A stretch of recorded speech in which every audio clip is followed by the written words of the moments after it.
Understand, Hinduism had 56 nations. Kumarikandam, Pandyanadu, Cholanadu, Kannadanadu, Kurjaram, Gantharam, Nepalam, Kashi, Kambojam. From ancient time, we had 56 nations. I personally feel Kumarikandam was the source of Hinduism. Sanskrit was the ritual language to connect with gods. Tamil was the language spoken among human beings.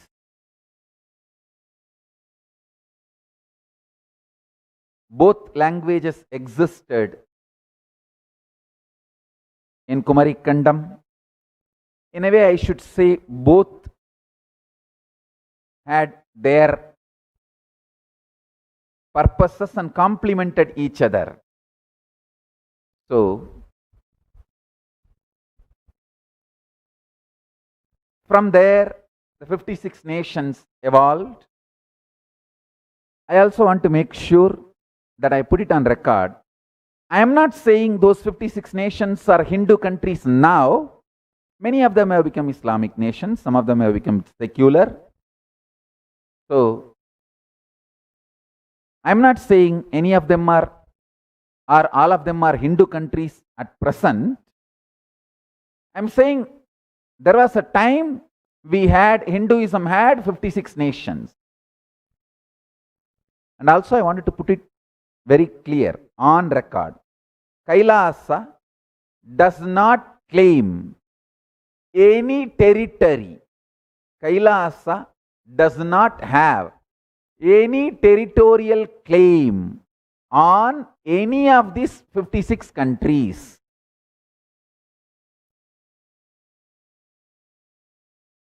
We do not have any territorial claims. We do not have any claim on any of these nations or any border, any territory. We don't have any claim. I am making it very clear. I am only reviving the grand narrative of Hinduism, which was practiced as a state religion in 56 nations in those days. Hinduism had the great narrative about cosmos, enlightenment, social structure, economy, politics, administration, about everything. Kailasa is my humble effort to keep the grand narrative alive in one remote corner of the world, like a seed bank. How the seed bank keeps the seed alive, same way I just want to keep this seed bank alive. So, I do not have any claim, Kailasa do not have any claim over any of these nations or territory or land. I am making it very clear. Formally, Kailasa declares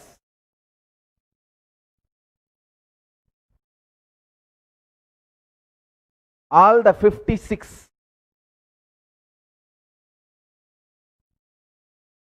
nations we had as Hindu nations in those days. Now, they may not be Hindu nations. They might have become, some become Islamic, some become secular, whatever.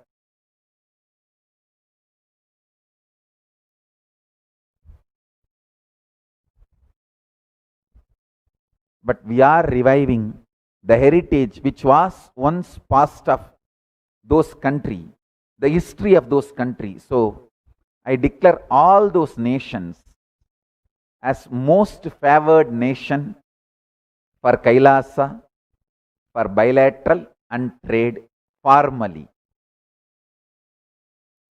Formally, I declare all the nations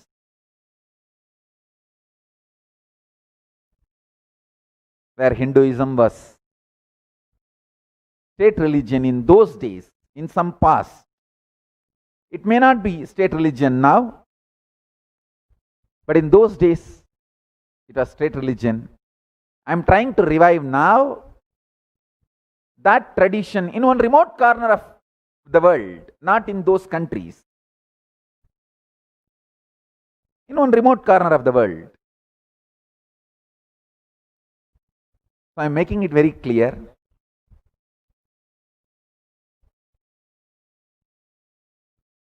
At present, some of them may be Buddhist, some of them may be Islamic, some of them may be secular. Whatever way they are, Kailasa formally declares all those nations as